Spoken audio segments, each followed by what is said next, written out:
Olá, boa tarde a todos. Estamos iniciando mais um bate-papo sobre estratégias quantitativas.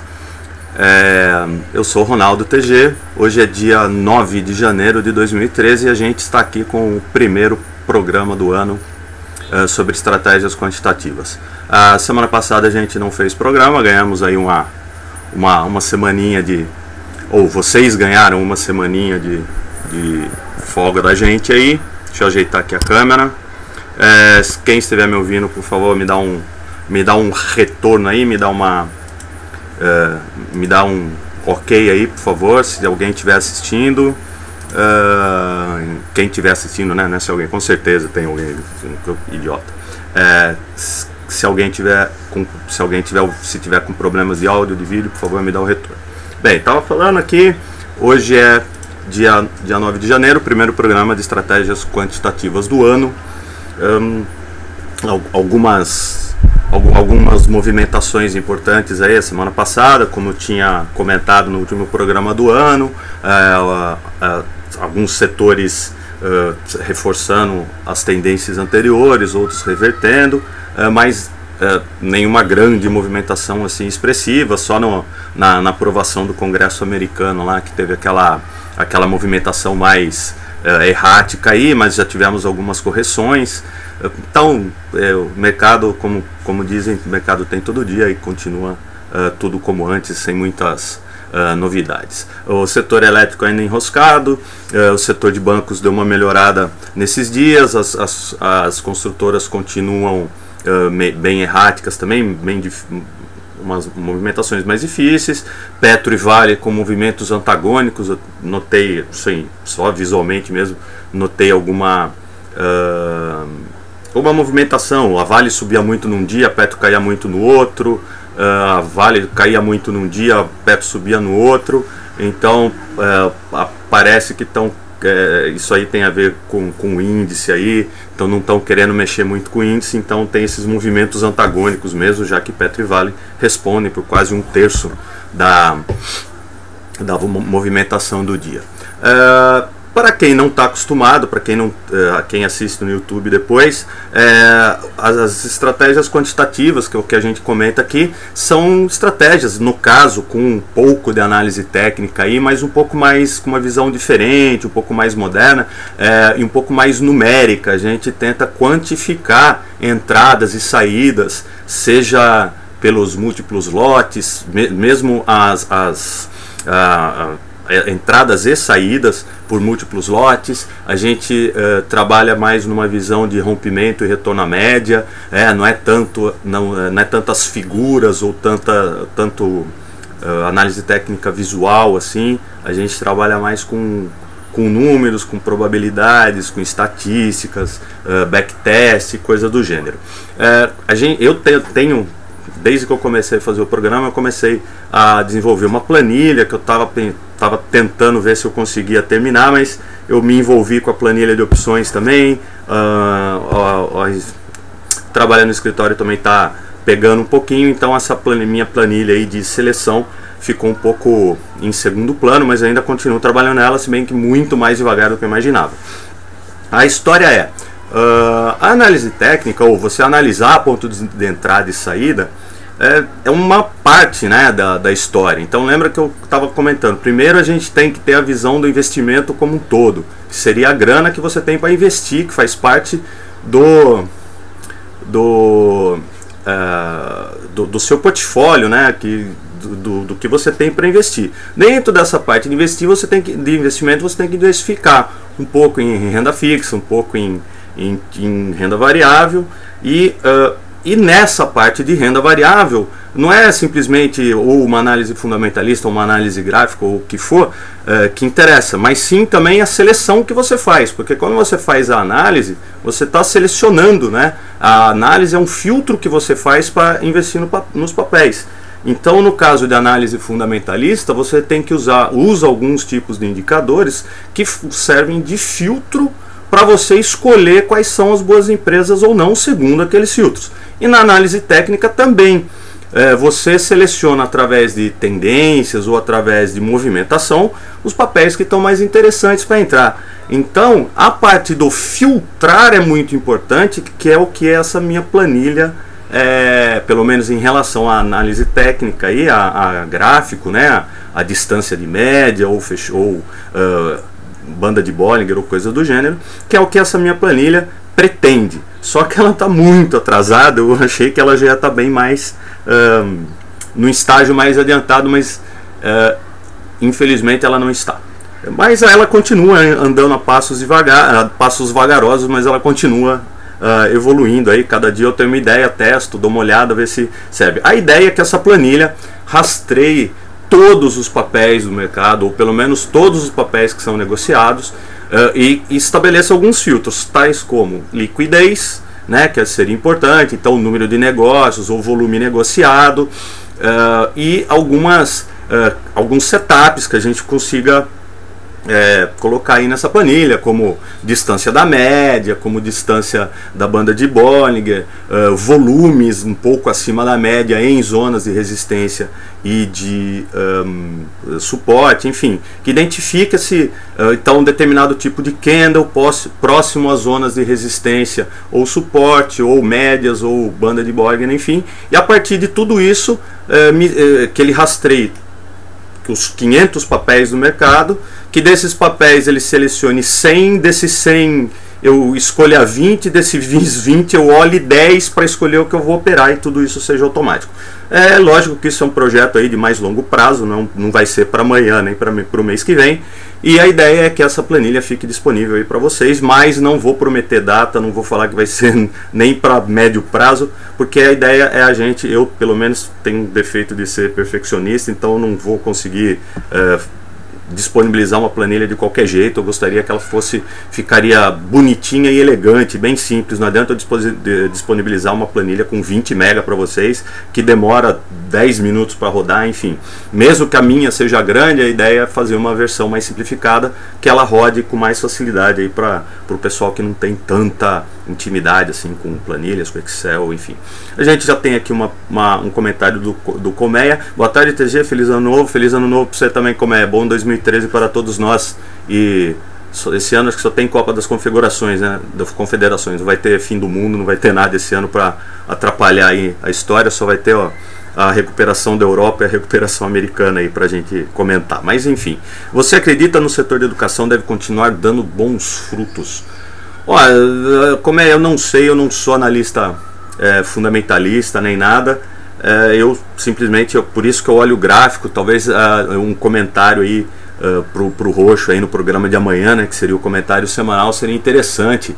E a gente tá aí com novidades aí para o Roxo comentou, não sei se para fevereiro ou para março, que a gente vai ter um bate-papo sobre não seria uma análise fundamentalista, mas seria mais um comentário mais sobre fundamentos das empresas. A análise fundamentalista ficaria muito em cima de múltiplos, né, que é uma parte da análise fundamentalista.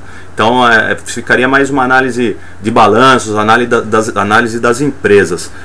Eu vou ser sincero, não vou te enrolar assim, eu não faço a menor ideia qual setor que ficaria bom. O que a gente pode olhar é num gráfico, olhando em qual situação esses setores estão. Eu sei que tem alguns setores que estão e mesmo algumas ações dentro de setores que estão assim rompendo o topo histórico. No caso Bradesco aí, que no setor de banco, que nem tá tão bom assim, o Bradesco tá lá nas alturas.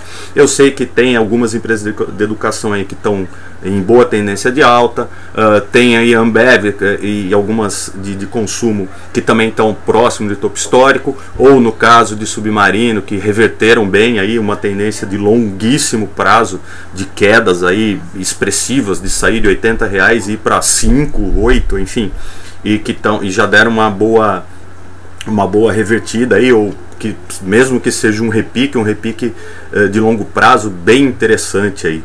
Então eu não sei, não faço ideia se o setor de educação. O que eu acho é que resolvendo o problema aí da Europa, o problema econômico da Europa, e os Estados Unidos resolvendo os problemas deles aí, seria tendo liquidez, né, assim, dando uma tranquilidade tanto política quanto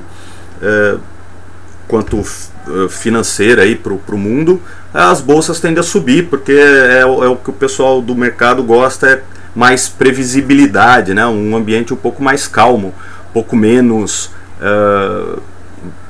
como volátil aí, né, essa parte de pânico e medo. Mas de vez em quando um pouquinho de pânico e um pouquinho de euforia também movimenta o mercado, é bom para, que nem diz o Roxo, é bom para chacoalhar a árvore aí um pouquinho e dar uma mexida nas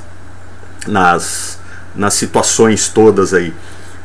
Acho que já estou falando mais do que devia. Vamos dar uma olhada nos alguns gráficos aí, só para a gente fazer o comentário em cima. Mas eu acho que é isso. Eu acho que de uma maneira geral a situação só melhora com a diminuição das incertezas em relação aos Estados Unidos e à Europa. Daí o pessoal fica mais arrojado nos investimentos, né? E eu acho que a tendência aí no Brasil, o que assusta um pouco é a inflação, mas também não vai ser para amanhã. Talvez um pouco da crise de crédito aí, né? Essa expansão e contração de crédito é normal também, assim como a volatilidade, que libera um pouco o crédito, daí o pessoal abusa, daí contrai um pouco, daí o pessoal fica difícil demais, daí libera mais um pouco. Essas indas e vindas e contração e expansão de crédito também são normais, acontece. Então no Brasil talvez a inflação, e o que precisa ser feito no Brasil é infraestrutura e que o governo se preocupe mais com as áreas básicas aí de educação e saúde, e menos com com bobagens e com aparelhamento de cargos públicos e coisas do gênero, né? De encher de puxa-saco os órgãos vitais aí do governo e engessa as coisas, porque a competência passa longe dessa moçada. Então que os cargos sejam preenchidos pela competência e não por puxa-saquismo político nem coisa do gênero. É isso que eu acho que o governo precisa fazer, além de investir em infraestrutura, porque o que está amarrando o Brasil é infraestrutura.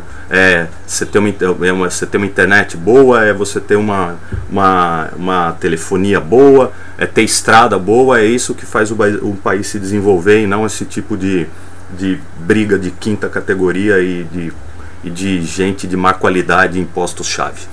Beleza, eu acho que já começamos o ano com protesto TG para presidente do Brasil. Deus me livre, põe TG para casa de praia em Angra.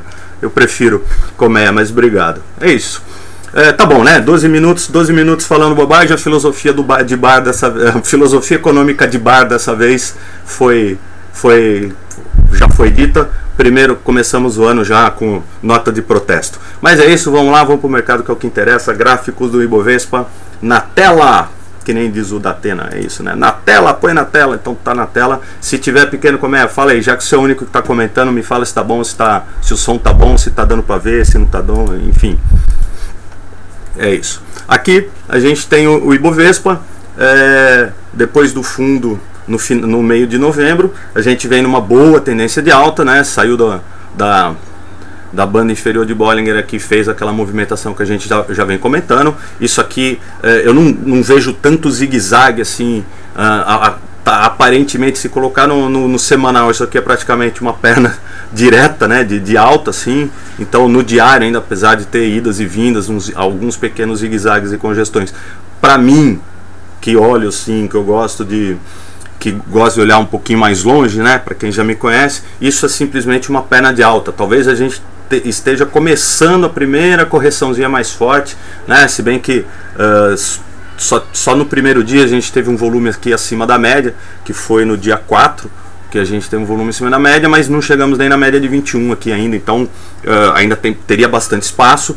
Se a gente quiser fazer aquele famoso exercício de futurologia,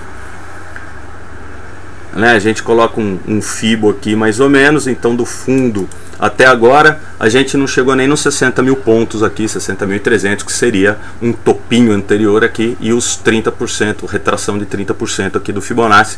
Então a gente não pode nem chamar de correção esses pequenos dias aqui. O fato é que independente disso, como eu sempre digo, para simplificar, a gente já tem um topo, e caso a gente suba amanhã, a gente já teria um fundo também de uma eventual congestão, daí opera para quem gosta de comprar em suporte. Nós estamos no suporte, né, que era o topo da perninha anterior aqui antes dessa congestão, e e quem gosta de operar resistência, também já temos uma resistência clara no segundo toque dos 63.500 pontos, que é uma coisa que a gente também tinha comentado antes, que essa reversão aqui no começo buscaria, depois das paradas nos pontos-chave aqui, que a gente tinha comentado, né, nos 60 mil, 59.500 e 60 mil que eu considerava uma só, ele ia buscar lá em cima os 63 mil e bateu lá, né, quase óbvio, assim, análise gráfica para for dummies, não tinha muito. Agora, aqui a gente espera ou uma correção, né, até os 60 mil pontos aqui, ou nessa faixa de congestão entre 60 mil e 61 mil e um pouquinho aqui, e se voltar a subir, o novo teste, e daí talvez pegando mais força. Aqui no acumulação de distribuição a gente teve uma boa realização, já que esses 3 dias de baixa foram com volumes fortes, ou talvez para corrigir o exagero, né, dos 3 dias de alta no final do ano, hein? Os 2 primeiros dias do final do ano, hein? A euforia do acordo fiscal americano, e agora a gente corrige a euforia do acordo fiscal americano aqui, que eu acho que é mais ou menos nesse sentido. Eu tinha comentado de Bradesco, então só para a gente dar uma olhada na situação que o Bradesco estava aí, né? Então esse é o Bradesco, vou colocar um tempinho um pouco maior aqui, né? Olha, rompeu o topo histórico aqui do Bradesco em 35,70, né? E agora já está 37,90 hoje, fechou 37,90, ou seja, chegou até a 38,19, 38,20 aqui. Então o Bradesco, mesmo num setor que não está tão simpático como o setor de bancos, chegou a bater aí os seus R$ 38,15, agora está 37,80. Rompendo o topo aqui de novo, seria uma nova entrada, e vem, assim como o Ibovespa, depois de uma congestão de fundo, tivemos vários topinhos rompidos aqui, vários sinais de entrada em rompimento, e depois chegou a dar uma derivadinha aqui, né? Foi com o vento aqui até romper com volume altíssimo no dia do acordo fiscal americano aqui no dia 3, assim como o mercado como um todo rompeu. Isso aqui era um rompimento clássico, né? Porque ele chegou a romper aqui, mas com volume baixo, que seria o topo anterior dos 35,70 que a gente chegou a comentar também, mas não realizou, bateu na média de 21, subiu de novo. Esse sim, essa subida com força, que nem diz o pessoal de Salvador. E aqui um novo rompimento dos 38,17, para quem trabalha com rompimento, já também seria uma nova entrada. Olhando a acumulação, tá uma beleza essa acumulação, né? Mandando ver aqui nítido a ascendente da acumulação, então só reforça aí as posições para quem está em Bradesco. Só comparando com seus pares, o Itaú também, assim como o Ibovespa, a partir do final de outubro, meio de novembro, deu uma antecipada aqui, também faz uma boa perna de alta e já bate numa resistência anterior aí em 35,30, 35,20 aqui, a minha famosa entre 34,60, 70 e 35,15. Essa região de 2% aqui é onde ela está congestionada, mas está longe ainda do seu topo histórico, ao contrário do Bradesco, que já rompeu. Ainda estaria, o Itaú está longe do seu topo histórico, que pelo menos aqui nesse gráfico é em torno dos 37,80, 37,90. Vamos botar 38 para ninguém ficar chateado, mas já está indo para o terceiro toque, né? Desde 2011 aqui é o terceiro toque que o Itaú tenta para superar esse 38. Então, para quem opera esse imenso triângulo, vamos chamar de triângulo aqui, né, no Itaú, vamos ver se eu consigo colocar aqui uma linha. Mas para quem está operando esse triângulo imenso do Itaú aqui, já está indo para o terceiro toque nessa mesma tocada. Então, como eu disse, eu não gosto muito de figura, para mim é mais resistência e suporte mesmo. Mas o fato é que o Itaú está indo testar os 38 aqui e já faz tempo que está nessa tocada. Então, para quem gosta de operar figuras grandes, olha que triângulo, né? Então é lógico que olhando aqui já temos pouco espaço para subir, dos 35 para os 38 é 10%, mas para quem está trabalhando num prazo um pouco maior não chega a ser tanta coisa. É lógico que aqui está mais próximo da resistência do que do suporte do triângulo, mas enfim, ainda tem oportunidades aí no setor. Foi só para comparar com o Bradesco que a gente tinha comentado. Eu não sei se eu falei, mas pessoal, sinta-se à vontade para fazer pergunta, para falar sobre papel, sobre situação, mesmo a pergunta do Colmeia aí falando sobre setores, não tem problema, a gente faz qualquer comentário sobre, mesmo sendo não sei sobre isso. Aqui é a Petrobras, né, depois de uma pequena congestão de fundo, chegou a bater na banda de Bollinger Superior, fez um pseudo enforcado aqui, né? Eu não gosto de usar o nome de candle, mas fez um candle aqui indicando alguma reversão, alguma possível cansaço de tendência, né? Depois de fazer um zigue-zague para cima aqui, né, da congestão, mas o fato é a congestão foi rompida, a gente já tinha chamado a atenção aqui, fez um pseudo pullback aqui também, bateu lá fora da banda de Bollinger, fez um fechou fora, fechou dentro aqui, já seria uma realização. O que a gente tem aqui, 2-3 dias de queda, um candle de indefinição em cima da média de 21. A superação aqui poderia gerar algum tipo de compra, mas nada muito claro.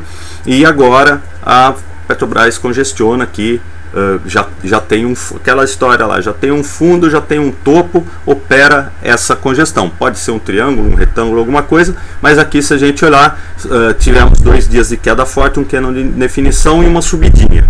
Então, para quem opera no diário, 19,50 aqui, deixa eu ver qual é, 19,63 era a máxima, podia ter comprado na máxima e vendido lá próximo dos 20,60, já teria dado um belo trade aqui, 2-3 dias, né, de swing trade. Agora corrige e faz a mesma coisa, 2 candles fortes para baixo, 2 candles mais direcionais para baixo e um candle de definição. Superação que aqui não está tão claro, mas para quem gosta de arriscar mais, quem é mais menos cagão do que eu, vamos dizer assim, a superação da máxima de hoje poderia gerar um trade pelo menos até a banda superior de Bollinger aqui, então de 19,80, quanto foi a máxima hoje? 19,87. Então de 19,90, que seria a média de 21, até 21 e alguma coisa, já são quase 5%, um pouco mais talvez, já dá um tradezinho aqui que seria. Então tem uma resistência intermediária aqui nos 20,60, 20,50 e a banda superior de Bollinger em torno de 21,10 aqui e a máxima do candle em 21,09. Então 21,10, 21,8, 21 seria caso a Petrobras resolva reverter a perda da mínima aqui do candle, ou um fechamento abaixo de 19,50, 19,40 aqui seria bem negativo, visto que é o topo da congestão anterior. A perda dessa zona de preço traria a expectativa para a banda inferior de Bollinger aqui em torno dos 18,80 e que é aproximadamente o suporte 18,50, 18,40 aqui da congestão rompida. Seria bem negativo para o ativo, para o papel, e teoricamente sugeriria até operar na venda, né? Seria o caso clássico aqui de bateu na média de 21 e perdeu uma congestão, e seria um setup mais clássico de venda aí de Petrobras por um prazo um pouco menor. Olhando a Vale, ao contrário que eu comentei também, estou só dando uma passeada nos papéis que eu cheguei a comentar aí em relação a eles no nosso filosofia de abertura. A Vale chegou a romper aqui uma congestão longa, né, que a gente estava acompanhando aqui, alguns perguntando se era ombro, cabeça, ombro, não sei o que, mas o fato é que era uma congestão nos 37,50, 37,30 aqui.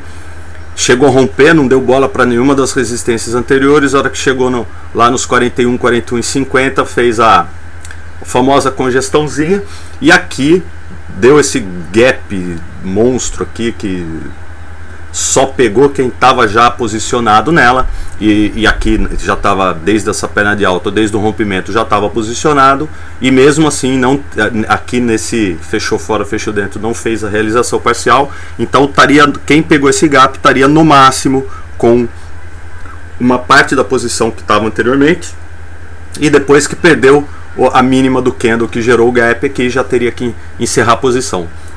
E depois disso, 3, 4 dias mais negativos, vindo testar o fundo dessa pequena congestãozinha aqui em torno dos R$ 39,80, R$ 40. Chegou a fazer mínima aqui em R$ 39,91, aí R$ 39,90, mas aqui a gente tem uma mínima menor de R$ 39,75, 76. A perda desse patamar de preço de R$ 39,75 chamaria os preços aqui para R$ 36,80, R$ 36,76, que é a banda inferior de Bollinger, visto que aqui seria o fundo de uma congestãozinha no diário, e além do que a média de 21 também. Então deixaria um caminho livre para vir testar os topos rompidos aqui. Então teria uma pequena resistência nos 39, mas a resistência rompida mesmo foi os 37,40, 37,50, que é onde está convergindo a banda de Bollinger para cá. Então essa zona seria mais esperada de forte suporte aí, vamos dizer, para Vale. Só, como eu disse, só comentando a Vale, porque foi o que a gente tinha falado no comentário de abertura aí, sobre a oscilação entre ela e a Petrobras. Comentando a outra das opções, a gente está aqui na OGX. A OGX continua dentro daquele canalzinho que a gente tinha desenhado aqui anteriormente. Para quem não acompanha, esse é um canal que eu tinha desenhado anteriormente, que eu considerava como se fosse horizontal, né? Mas é um canalzinho levemente inclinado para baixo. Chegou a romper, né, esse canal, então para não roubar eu vou continuar ele aqui. Chegou a romper esse canal e agora estaria fazendo como se fosse um pullback desse canal rompido aqui, se a gente olhar aqui o topo da congestão, que era que era R$5, 5 alguma coisa, também bateu ali e está recuando. Então enquanto não vou colocar outra aqui, será? Bem, mas a história é essa. Enquanto não rompeu R$5 alguma coisa com força, apesar que no dia que todos se foram aqui, né, teve no dia 4, que foi o dia do acordo americano, quando teve esse candle aqui, ameaçou romper com um volume altíssimo, mas fez um candle de definição e recuou. Esse recuo pode estar batendo na linha de retorno do canal rompido, né, no pequeno canal de baixa que tinha aqui, ou pode vir até a média de 21 para depois tomar força e romper. E agora a gente tem um novo ponto de entrada, que seria aqui no 5,22. Então quem quiser trabalhar em fechamento, o fechamento no candle de definição foi o maior fechamento aqui dessa congestão, que foi o 5,05 mesmo, né? Em fechamento foi o 5,05. E na máxima foi aqui em 5,22. Então já temos também um topo aí para quem quiser trabalhar com rompimento de OGX ou trabalhar com opções, enfim. O fato é que quem está trabalhando com opções de OGX, apesar que está sendo bem com emoção, né? Para quem gosta de emoção, tá ótimo trabalhar com OGX. Eu acho que era mais ou menos isso que a gente tinha para falar. Se ninguém tiver mais nenhuma pergunta, a gente fica por aqui. O primeiro programa do ano é mais low profile mesmo. Já estamos aqui há 30 minutos, então a ideia é fazer programas mais curtos mesmo. Obrigado, Colmeia, valeu quem assistiu. Se não tiver mais nenhuma pergunta, acho que os comentários já ficam por aí. Amanhã tem o programa, tem o comentário semanal do Roxo, tem o chat, tem o bate-papo sobre opções avançado, primeiro do ano também. E a gente começa o ano com energia renovada, novas aspirações, novos desafios. E a gente se vê semana que vem no mesmo horário, 17h40. Valeu, Colmeia, obrigado, bom descanso para você também. Um abraço a todos, até a próxima. Vamos em paz e o Senhor nos acompanhe. Valeu, pessoal, abraço.